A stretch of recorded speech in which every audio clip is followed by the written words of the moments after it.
Stranger Things Season 4 Part 2, like a bag of candy, is a gift that keeps on giving. Let's go to Hawkins.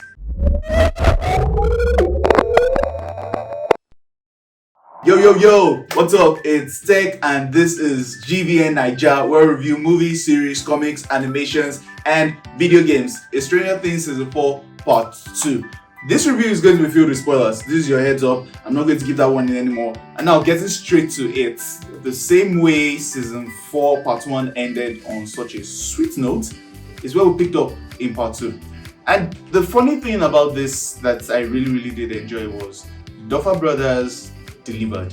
You know, a lot of questions were asked in my mind, and I posed them to you guys, the audience, in my previous review. You can check that up here.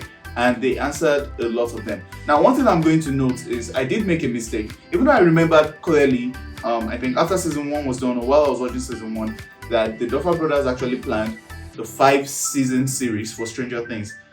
My mistake was I thought Season 4 Part 2 was their way of ending things. So I remember mentioning that that would be the end. But it's good. It seems this was just Netflix's way of, I think, drumming up the subscriber count, because, you know, Netflix in the real world has been having some 1 or 2 subscriber issues, and splitting it like this is a guaranteed way of making sure at least a person subscribed in 2 months. So that was smart on their part. And I honestly feel they earned it, they deserved it. I was saying to myself that if I could subscribe twice for this month just because of Stranger Things, I would, because that's how much I think they delivered. The Duffer Brothers also, it's a good thing with the way Season 4 Part 2 has gone. They have plans for Season 5. There are a lot of questions, there are a lot of speculations, there are things I think might happen that I'm going to tackle later on, but then onto the review itself. Now we've got Elle. Elle has sort of gotten her powers back, but Dr. Martin feels she's not yet ready. And you know, that was a thing, the relationship between the two of them. I like the fact that Dr. Martin is a narcissist. Now, that's not the fact I like. But the fact that even though Elle says she values her friends and she wants to go to Hawkins to help them, Dr. Martin says, no, you're not ready. And he drugged her to stop that, and then he put that shock collar around her neck. You know, that was a very messed up move on his part. But truth be told, I didn't expect anything less from him, because he was, to me, a class narcissist. And the way it is with people like this is, even when they are harming you, they are convinced in their minds that it's because they love you and it's in your best interest, and they don't give a damn what the rest of the world is saying about it anymore. And that was something that I just wrote the guy off. I was like, yeah, there is absolutely zero redemption for this character. And see, speaking of characters, it's a good thing that the Duffer Brothers actually wrote in that way, because not everybody has to be good. I mean, of course, we are facing the bad guys in the Upside Down. We're facing Vecna, aka One, aka Henry. But then we're also facing real life bad guys in the normal world. We've got the jocks. Dr. Martin is there. We've got the army that think Elle is the problem, and they're actively hunting and trying to kill her. So I like the fact that there were also spelled out enemies in the real world for the different tiers of people to fight. And of course, speaking of also other forms of enemies, we've got the Russians in Russia and the Demodogs and Demogorgon. So I like the fact that there was also that happening in the real world. Moving on to Russia, you know, it's very fun the way the story went with Hopper, Joyce, Murray, and Yuri and all of them, because they came together to make sure this happened. It was clear that this problem has been brought from the Upside Down into the real world, and anything that has to do with the Upside Down will affect Hawkins in some way or the other, will affect Elle in one way or the other. And you know, it sounded like madness when we left them in Season 8 Part 1, and it looked like, okay, these guys are going to find their way out, right? But then of course from the trailer we saw that they saw some extra stuff. Now what they were going to do based on that information was unknown, but then it was made clear to us that even though it sounded a lot like madness, Hopper and Joyce, they just love their kids so much that they're like, no, we've got to deal with this here in Russia. We need to nip it in the bud. Yes, we want to go home, but there's no point going home with that nagging feeling behind us that something is coming from Russia. You know, things are about to go down. And I like the fact that they went back, because that entire arc with them, and then Hopper, the flamethrower, he was almost dying, but then Joy saved him with the stun gun against the demo dog. And then see, when they were all brought into the kill box, Mori just lightened the whole thing up, burning them with the flamethrowers. And then the one-on-one, this sweet epic one-on-one between Hopper and the Demogorgon. It was insane. He was there with the sword and he was ready, and man, it did deliver. It was just so dope. And you know, something that everybody kept commenting about was Hopper's look. It was like being imprisoned did more for his health than being in the real world, because in the real world he had this pot belly, he had let himself go. I mean, there were justifiable reasons for why, and you know, he mentioned it when he gave us a bit of his backstory and what happened to them when they were enlisted in the army, and all the guys, and what happened to their kids. You know, being exposed to that level of radiation just messed with their genetics. So any kid they had those issues. The same reason why his daughter died of cancer. You know, it was a really painful thing for him, and he felt this was retribution, that he deserved to die. But then his own entire arc also just coming around sort of full circle. And you know, I mentioned that a lot in my previous video on this series, that things coming full circle just feels very satisfying, feels very gratifying for you, the viewer, to watch, because you have invested so much time into this. You know, it's a lot of hours from season 1, 2, 3, 4 part 1, and then 4 part 2. So I like the fact that everything came back full circle, and then this character just got to improve. And even though all these different characters were in different areas, different time zones, Russia, the different parts of America, Hawkins, and every other place, it was so nice the way the entire story was coherent. And then jumping back to hell, them escaping the bunker and coming out, that scene was metal. It was insane. I when I watched it, I loved it so much. I was like, back.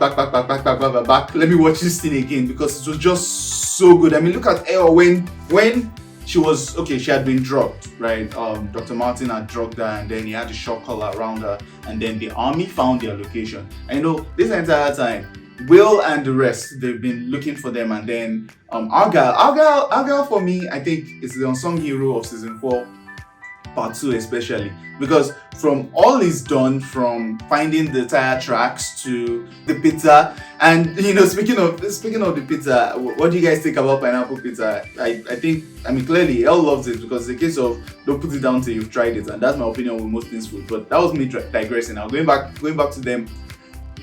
Finding Elle, the entire time when she was drugged, trying to get coordination back. You know, Dr. Martin being shot, which, by the way, I don't think that dude is dead, because a Demogorgon, was it? I guess it was Demogorgon couldn't kill him in, I think that was season 2, right?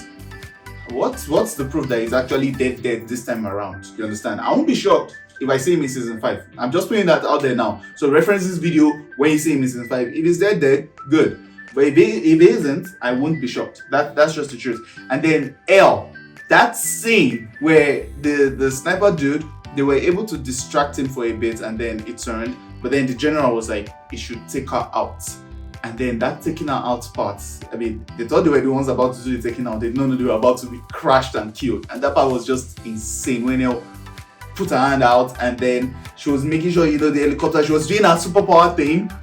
That scene was so glorious, man. When she went with the slow motion, the explosion, I was like, yeah! I screamed with Elle, because it was just that much fun. And then moving on to season 4, part 2, episode 9. You know, it was 2 hours 21 minutes, if I remember clearly. That was feature film length. You know, you would ask yourself, what more do these people have to say? But then there was just so much. It was just layer after layer. It was an onion peeling. I mean, when we pivot to the guys in Hawkins trying to take down Vietnam, you see how the team split up. The brilliant plan on Dustin's end. You know, Dustin being the technician and the brilliant boy that he is, he just brought everything together. You know, they did everything in phases, entering the upside down, and then Eddie, look at that scene in the upside down. That was like the greatest concert in the history of the upside down, period. When it was on top of the building and it just went, it was crazy, it was fun, it was metal, really, it was insane. And you know, Lucas, Max, Erica, they're in the real world, in Vecna's house. And then these guys are in the upside down, in the other area. So the distraction plan was a go, right? And then the jokes come in because someone who was in the town hall meeting noticed stuff was going on in the house. He called the jokes in, and then they appeared. It's crazy because, you know, I mentioned it in the review for season 1 and season 4 part 1 in the recap video that there are real world dangers happening. Like, the world is ending. The world is about to end. Vecna is about to end everything because, you know, they figured out that it was 4 chimes, 4 people, the different areas. There are different openings. So when the 4th person dies, it's going to make sure the world ends. Like, that's his plan. And he showed his plan to Nancy. And like I said, Nancy wasn't going to die because we saw in the trailer. I mean, that was a dead giveaway. But then it spared her as the messenger to let them know that there is nothing you can do. I'm going to kill all of you, starting with Hawkins, then the world.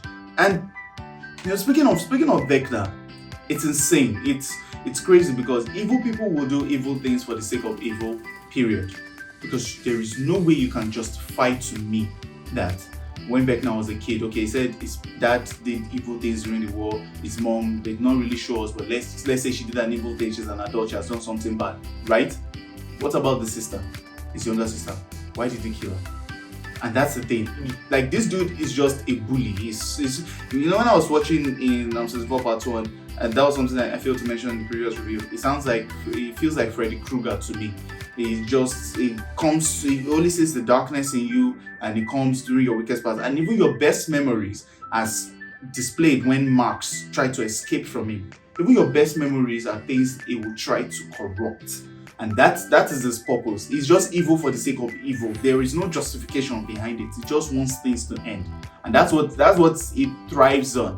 And, you know, the way the fight went on between them on the other side, I mean, these guys were already losing. They were dying, and we got the flying demons, and we got the tentacles that were already choking Eddie and the rest of Nancy, Robin. They were already getting choked. It was like they were losing. And it was at this point that Eddie was just like, yeah. I mean, you know, when you think about it, you're like, but they were in the building, or they were in the trailer, and they could just escape back to the real world. But he noticed that there were going to be ramifications to it. If they escape to the real world, those things will fly back, right? So he needed to buy them more time. And Lord, that scene was, you know, him buying them time, getting the distraction for them. You would think, okay, at first when you think it was done, then you realize, oh, okay, there's a reason behind it, and then he's doing it. Then him dying.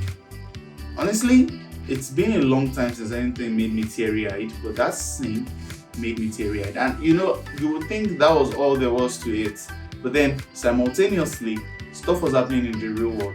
Vecna has found Max, and he's doing his thing. So in Jason's fight versus Lucas, you know, it was clear that he's the bigger guy and he has the upper hand, but then there is nothing that will bring out the adrenaline and everything you've got in you than seeing a loved one about to die.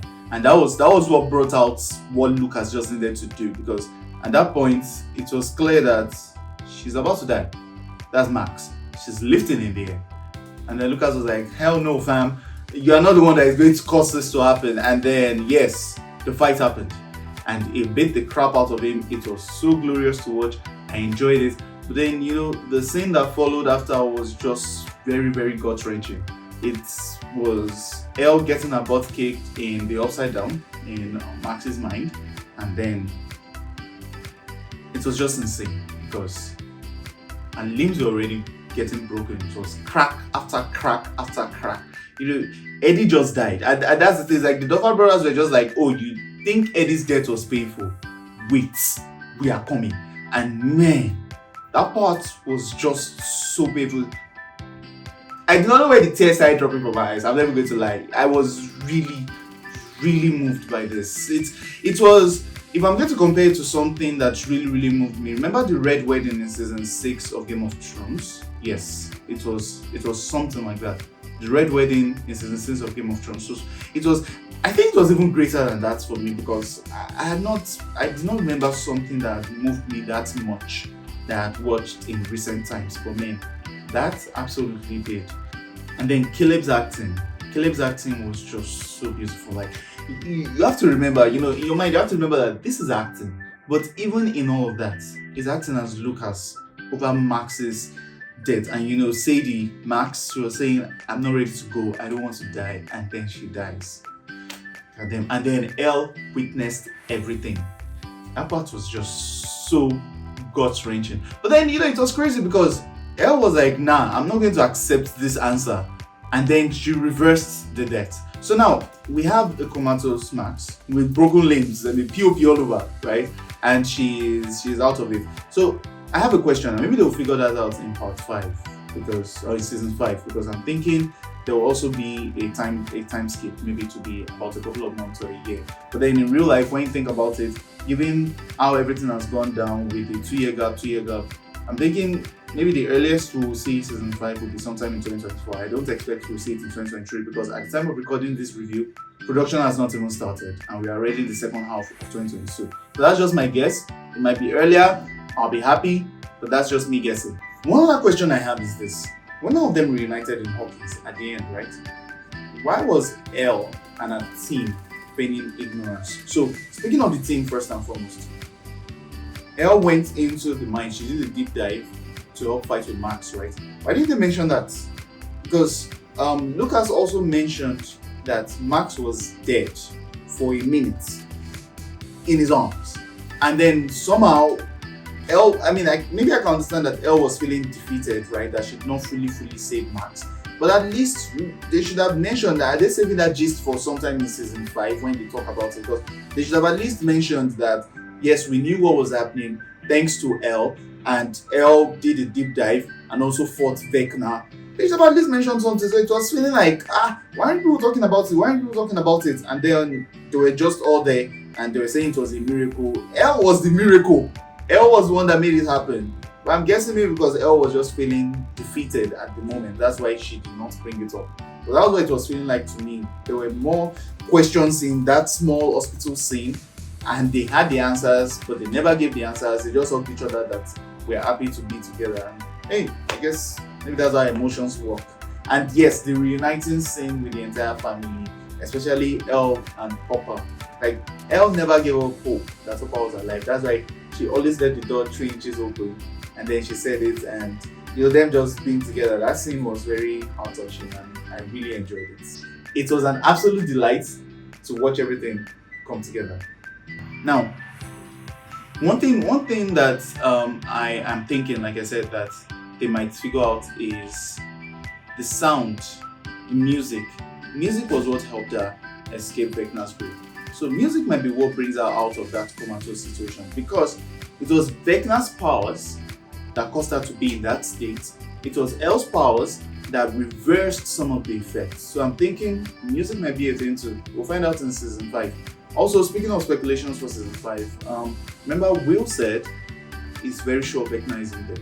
And that was before we started seeing more of the effects of the Upside Down, with the grass dying and the real world beginning to look like the Upside Down. So he said he feels Vecna, yes, he's really hurt, but he's not dead.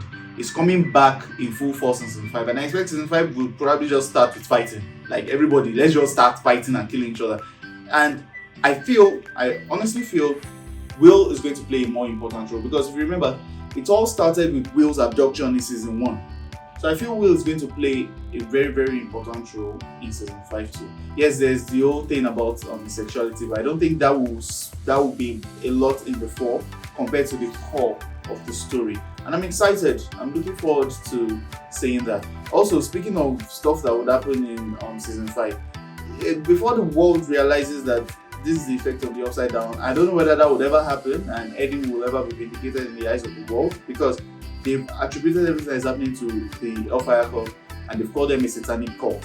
And then anything that you see, looking at a character like the Demo Dog, that his face is its head with the mouth and the plenty teeth, you will call these things spawns of hell, spawns of darkness. And those are the things Jason was saying when he was talking about Max being in the trance and everything. And while I can sort of understand if you are of that mentality, but when someone is trying to explain to you that things are not as they seem, I think you should also be more open-minded. And well, we know how it is with the world and conspiracy theories. People will not be that open-minded. So given how it was even in the 80s, it's just going to be a different journey entirely. So personally, what do I feel about this series? Season 4 part 1 got a 10 over 10. Season 4 part 2 gets a 10 over 10 with 5 stars. It deserves all the praise it's been getting. It's such a beautiful thing to see when a story, like I said earlier, comes back full circle. And also, one thing that gives me a lot more confidence about the prospects for season 5 is the creators are also the showrunners. It's different when this is being adapted from the book and then the series is going past the book, like what happened with Game of Thrones or even many other things that have happened in the past. It's even happening with a couple of animes where the show goes ahead of the manga and then there is a problem. It's different in this case because the creators are also the directors. They are the ones that are in charge of everything. So I have a lot of hopes for how great season 5 will be. I hope they come to fruition. It's not been half-assed. Everything has just been dope so far. It's back to back to back to back to back hits. And I like the fact that everybody's now in Hawkins. So in season 5, I don't expect much to be happening outside of Hawkins. So a lot of it is going to be happening in Hawkins. And I'm expecting a kick-ass, well-told story. And that's it for this review. If you've enjoyed it, please don't forget to like, share, subscribe. It truly helps the channel. And also check out this video or this video next to see some of our other dope reviews on the channel. It's been Tech for GVNNaija. Live long and prosper.